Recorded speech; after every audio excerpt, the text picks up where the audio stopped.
everyone. Welcome to a summer series of events called Corazon Alma Espiritu, Heart, Soul, and Spirit. And I, alongside some amazing friends, just wanted to bring to the table some very much needed topics for us females and the next generation of leaders that I know are watching. And I'm just excited to be here with my amiga Clarissa Hidalgo. Clarissa, thank you so much for being here, girl.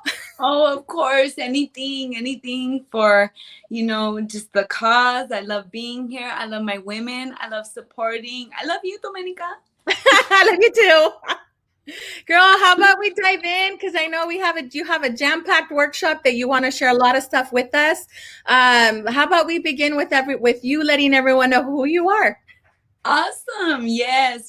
Thank you once again for inviting me into this lovely space. I love being here. I love being here with my women. Like I said, with you, of course. My name is Clarissa Hidalgo, and I am newly 30-year-old June. So I joined the 30 club, and I honestly, girl, let's not go there, okay? I say levels. No, girl, this is my time. I have never felt better, honestly. I'm about to launch a new business. I'm still working for dignity. I'm still doing all of this stuff. I've got my 2 girls. It's pretty crazy. So my name is Clarissa Hidalgo, and I am 30 years old. I live in the California Central Valley. I live in Merced, California. And I do a whole lot online. Excuse me. So since the pandemic, I have decided to launch my Multiple Sclerosis Mamas, which is a new wellness support group that is also going to launch into our wellness program soon. And that's going to be oh my God, that's going to be so much fun and jam-packed with the mental health and the conversations we need and the weekly yoga and the check-ins and the sisterhood hello and just all of this stuff that I needed when I was 19 and diagnosed with MS and didn't know about, and just all the little things that I wanted. I basically threw it into a program, and I'm like, you know what? I'm going to give it to the girls because they need it. I'm not going through it anymore, but what would I have given to have that resource at that time? So I created this new resource, and we're going to be launching soon with our program, the Multiple Sclerosis Mamas. We're an Instagram page. We are a Facebook group, 600 members strong. And amazing. And they are all MS mamas. That's crazy, right? We're all just quarantined together, nothing else to do. So I'm creating that resource, but I am also a registered yoga teacher for Dignity Health. I teach prenatal as well as accessible yoga for them. I was diagnosed with multiple sclerosis when I was 19 years old. So I am an MS advocate. I am just an overall disability advocate. I'm a mom. I've got 2 girls. I've got 2 girls under 5. I've got a 1-year-old and a 5-year-old. And they are just, bundles of joy and I love it. Gonas all the way, man. Sometimes I kind of want to suppress it, but I'm like, you know what? I didn't remember who I am. And I'm like, oh yeah, they're me. So, I really take pride in being a mom. That's why I created this resources for mamas. Because we all need something at some time. Right. And I'm a recently certified birth doula as well. So yes, and we have a podcast episode coming up that talks all about that. Yes, I'm so excited. This will be our 3rd attempt to shoot it, but it's okay because it's all for the cause, right? We're trying to get it on. So I'm a recent birth doula because the calling just came. Basically, I was teaching prenatal yoga, and I was like, man, I'm gonna go get fully registered in prenatal yoga, and then I'm going to be a birth doula, by the way, just to kind of like round it all out, because, you know, one is never enough for me. That came because my last pregnancy, not birth, my first birth was difficult. My last pregnancy was just incredibly difficult. And so that's why we're kind of going to talk on this, you know, our birth and stuff workshop. So my last pregnancy was just incredibly difficult. My first one, I was 24. I was, you know, still in my master's graduate program, which I didn't graduate from. I was still doing all of these crazy things with the first one. I felt like I was, 5 years younger? And it definitely showed. And so the first was a lot more of a calmer experience, pleasurable experience, in that I wasn't working then. I didn't work at all. I didn't really struggle. I was actually on SSI back then. So it wasn't really a thing for me back then to have to struggle a whole lot. But then things happened and I grew up and I had to get a job and I had to do all of these other things. And so when that happened, I think with my second birth, still unmarried at the time, still not totally solidified in a career. I think when I got pregnant this second time, at 28, I was like, holy crap, I still haven't done what I need to do in life. I still haven't done what I want to do in life. So emotionally, mentally, I was in a different place. I was paying taxes already, you know. I was just starting to feel a foothold. And then we got pregnant. So we did the things that we had to do, you know, with our second baby. We took care of ourselves and stuff. We did the doctor's appointments. I did the doctor's appointments solo because it was quarantine. We did it all. And then we had the baby. And she was hard, and she came with issues, and she has eczema just like her sister, but 10 times worse. And she's got a dairy intolerance. So it was just so much harder with this one. The prenatal depression with this child was like, I mean, my birth was probably 2 hours long because I was like, let's go. I was like, you're like, get it done. because I knew the hormones and stuff. I knew that once I had this baby, I was going to feel better. My depression was going to go away. And it did. But she was a difficult child. Her sleep routines are still terrible. She doesn't sleep through the night. You know, so all of these motherhood issues came up, and I was like, oh my gosh, how am I going to handle this?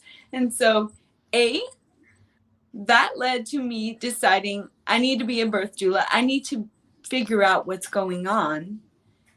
And then B, that also led to me creating Multiple Sclerosis Mamas as that resource that I needed. So the birth doula decision, it was just kind of like this thing that came out of nowhere. I was like, okay, I'll do it. You know, birth doula. It was like that calling. Yes. You know how every once in a while you just get like that spur of the moment and you're like, I don't know why I have to do this, but my body, like everything is just pushing me in this direction. And so I did that. And when I did that, I think it was probably the best experience of my life, related to motherhood, because it just changed everything. I started looking at things differently. Both of my births were medicated. Both of my births were in the hospital. When I was going through that training, I was trained by indigenous birth workers from Guatemala. Why? Because I was doing it online. Because we can do these things in COVID. Like, there are some really bad things, or not great things about COVID. But think about all the opportunity. Like, I would have never met an indigenous Guatemalan birth worker who gave me Right. and provided me with these resources that I can bring into my daily life. It was just this crazy eye-opening experience. Clarissa, and I love that you're mentioning that, because I feel that through this last year and a half, technology could very much provide opportunities that otherwise wouldn't have been available, right? But we just need to know where to look. And I love, like, this is where it starts. This is why we're doing this, because we need to share the information. We need to have these conversations. And how amazing that you got connected that way to someone in Guatemala that specializes in this. And it really, it takes us back to our history and our roots and the things that we have gotten away through Western medicine. And you're providing a very holistic wellness, experience to the mother and the child. And you know what, girl? This experience, the birth worker over there, they have to do things a certain way. Why? Because the hospital is hundreds of miles away. So right. it doesn't work that way here. Right. But it was amazing just to be able to see, like, man, look at all these things I'm learning. Look at all these new ways of life I'm being exposed to. And so I began to really look at things differently. I had just given birth, but not happily. I had just received care for 9 months under Western medicine with prenatal depression every single day, despite all the pills, despite, whatever. I only took one pill, but it, No, I get it. Yeah. I was exposed to this entirely new way of looking at things that I wouldn't have been offered anywhere else. So I began to look at it differently, and I began to look at how can I look at my child differently, and how can I care for my child differently? And how can maybe I do a birth differently next time? And would that be an option for me? Well, let me just put it out there. You can have 1 to 5 babies at the hospital. It really doesn't matter how many babies you have at the hospital. And then you can still go and have a home birth with a doula and a midwife. Because who birthed my last baby at Kaiser Permanente Hospital? A midwife. Because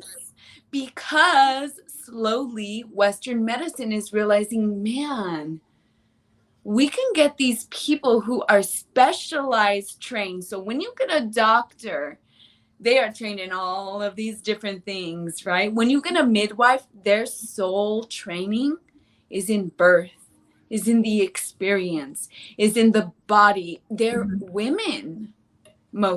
Mostly they're women.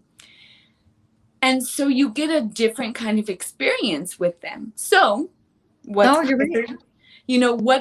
these big facilities doing? They're figuring out that they can pay someone a little less money for a little more of a specialty training.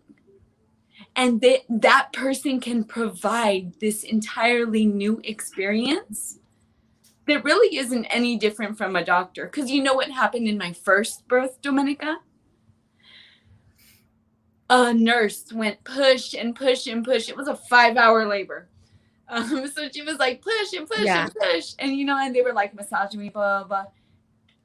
And then about 20 minutes before the baby came out, the doctor walked into the room and caught the baby. And that's what it is it's just their titles, their degrees. They don't always equal expertise. And basically, I was able to learn that. And coincidentally, I already knew that. As a yoga teacher, I already knew I could do just as much good as a physical therapist could do. In fact, oftentimes better specialty work and training with individuals that suffer from specific things that I have Right.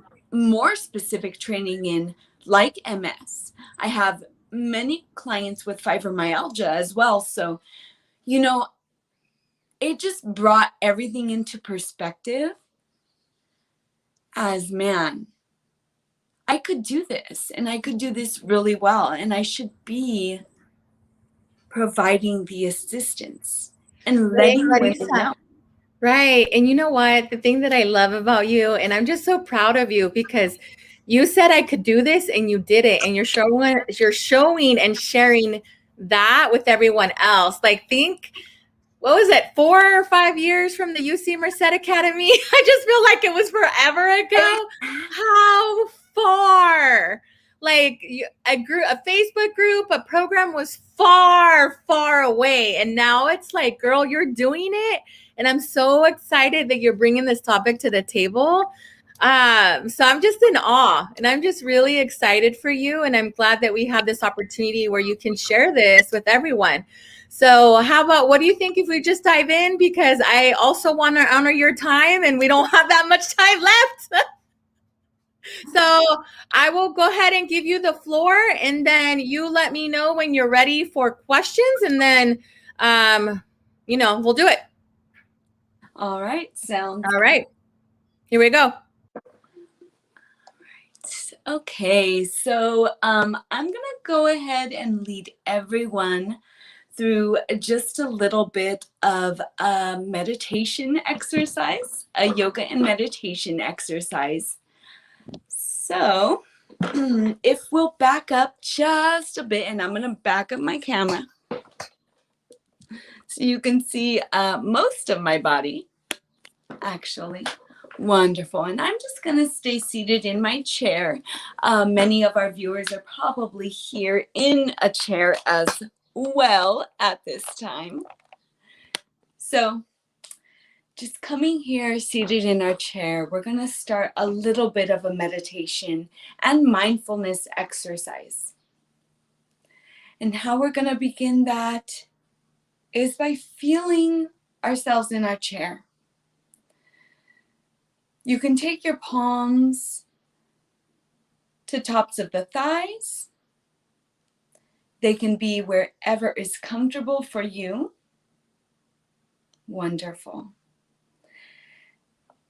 And you can just have your feet a little scooted out away from the heels.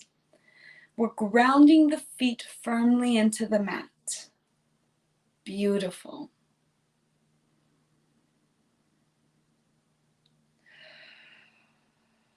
And if you would like, I would invite you to gently close the eyes or lower the gaze, whichever is better and in your practice today.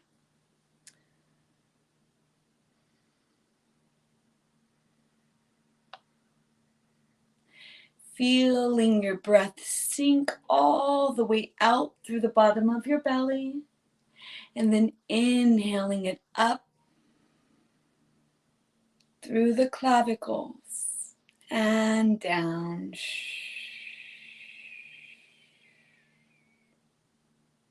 Beautiful. We'll take it all the way up.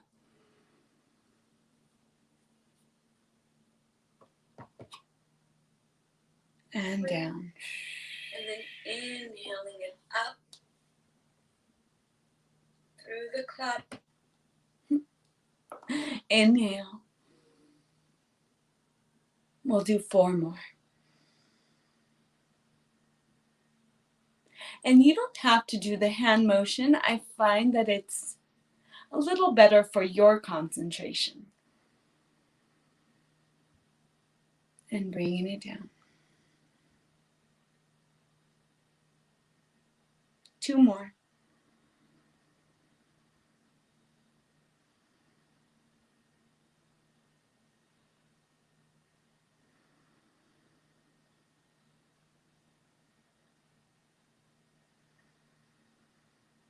Beautiful. And we can sink it all the way down. Let the palms drop into our lap. as we bring those shoulders down away from the ears. So pulling the elbows down, letting these shoulders drop away. Feeling this melt through our body as we take a big, deep inhale and exhaling through the mouth long. Beautiful. Feeling ourselves long through the torso, long through the spine, and reaching the crown of the head for the ceiling. Let's go ahead and open up the right palm. Beautiful. So opening up this right palm, we're going to go ahead, take the index, middle finger to the third eye or center of the forehead. The ring finger will graze the left nostril. The thumb will graze the right. We're going to plug the thumb. We're going to inhale through the left. Pause. Exhale through the right. Beautiful. If you're a pregnant mama, you can always do these by inhaling big. Exhaling opposite side, no hold.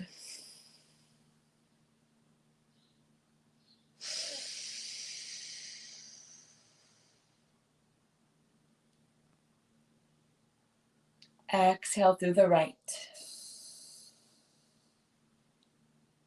Inhale through the right.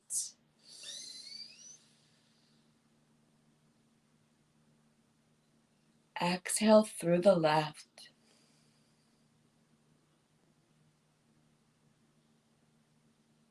Inhale through the left.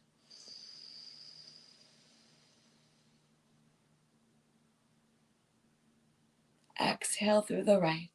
Drop your right hand all the way down to your right knee.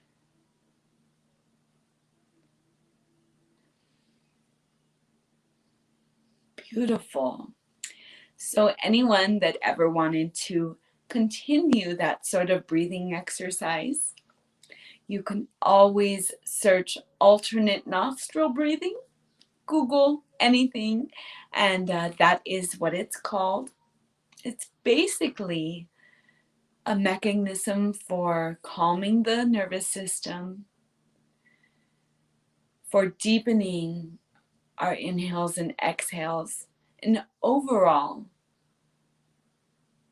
bringing heart rate down and just really calming the body. So one last one.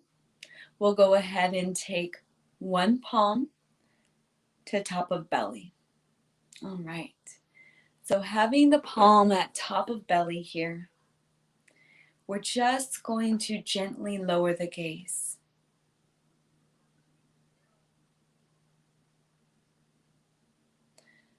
Lowering the gaze, we can just begin to bring our awareness to the toes. Maybe we give them a little wiggle.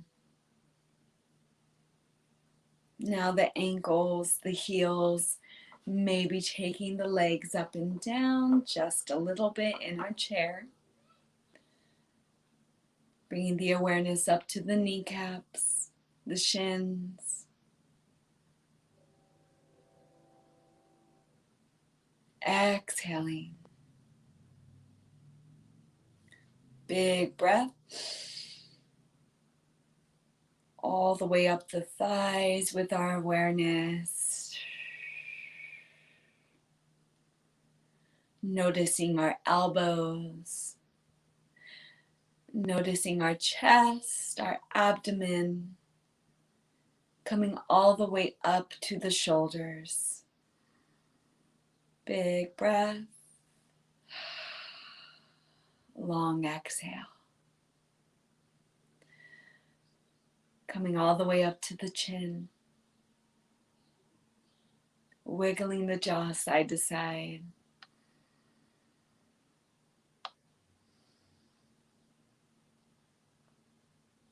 Relaxing our gaze, bringing our awareness all the way up to the crown of the head.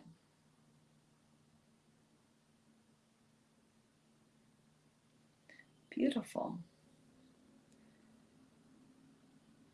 And dropping our palms on our thighs whenever we'd like to. We can go ahead, check in, ask ourselves how that felt maybe.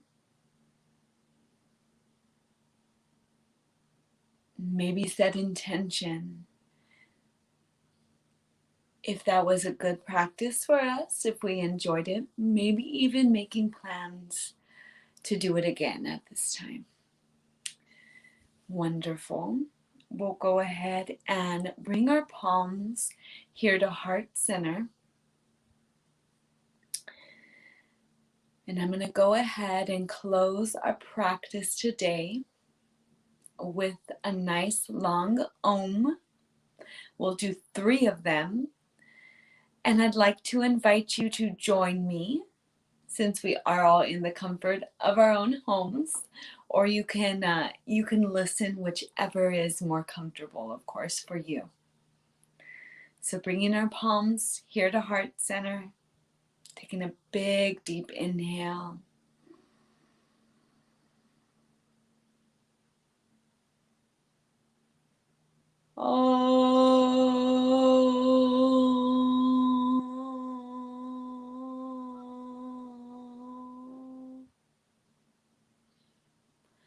Let's try louder.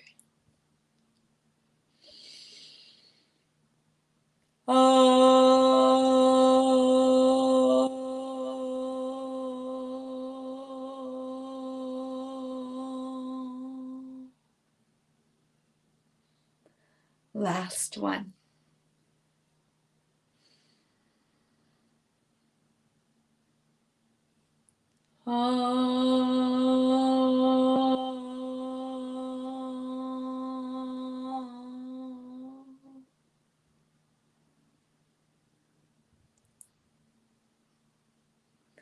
Gently opening the eyes, taking our time, taking a moment to acknowledge this feeling in our bodies today. Coming back to center, I'd like to say thank you to everyone. Thank you as always. Light in Me so generously welcomes, embraces, loves, and gives this energy to the light in you. Thank you, everyone. And that is going to end our practice for today. Thank you so much. And I invite everyone to follow me on my social media platforms. So you can always just do at multiplesclerosismamas.com. It's long, but if you spell out multiple sclerosis mamas, you can go ahead and do that. Or you can click below. If you see the little banner running below, that is the direct link to our Multiple Sclerosis Mamas Facebook page, where we are 600 mamas strong. So if any of y'all ever wanted to join that, thanks, and wonderful being with y'all today. Thank you so much.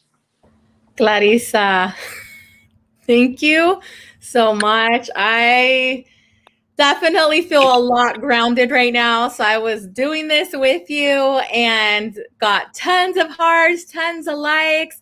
Do we have time for a quick question here?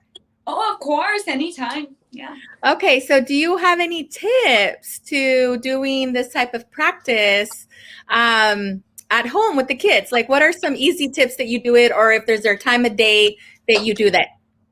En la mañana.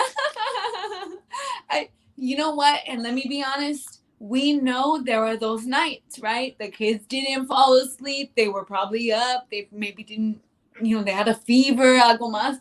We know that there are those times we can't always commit to getting up early. That's okay. But let me tell you this. Whenever you can, I would try just to carve out, just start small. Don't even commit to nothing big, Don't even comb your hair, nothing. Just quarantine yourself in a little space. Say, I'm going to set 10 minutes aside every day to wake up a little earlier than the kids, and just go sneak off at myself and have this mentality for the rest of this day. Because let me tell you, the mornings, that's when our attention is at its highest. That's when our energy is at its peak. So we're ready to focus with whatever is going on. Cleaning is a lot of the time what happens for me. But I try to set that aside. I try to say, I'm going to give myself these 10, 15, 20 minutes, whatever it is that day that I can devote to myself, into coming into my space. I do. And I give it to myself, and I just say, you know what? Maybe if I couldn't do it today, I'll just do it tomorrow. Because there's always the next day, and we're not perfect. Right. And hey, we've got kids, right? So just trying to carve out that little bit of time, trying to make a daily habit. Okay. And then honestly, lots of water, everyone. Lots of water. So, and let me number one. Yes. And let me just say that waking up early, I'm never going to be like, oh, you got to wake up early. I never do that. But waking up early is going to set your intention for the day. Think about that. Think about before you go into the stress, before you go into work, the breakfast, if you just carve out 10, 15 minutes out of the day to say, this is for me. I'm going to take this time. Think of what that does for your mental health. Right. It's powerful. It really is.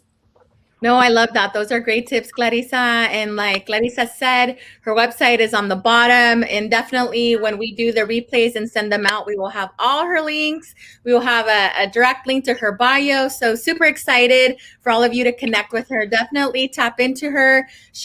Go on her social media profiles, send her a DM or a message. Tell her what you liked about the workshop. Otherwise, leave us some comments.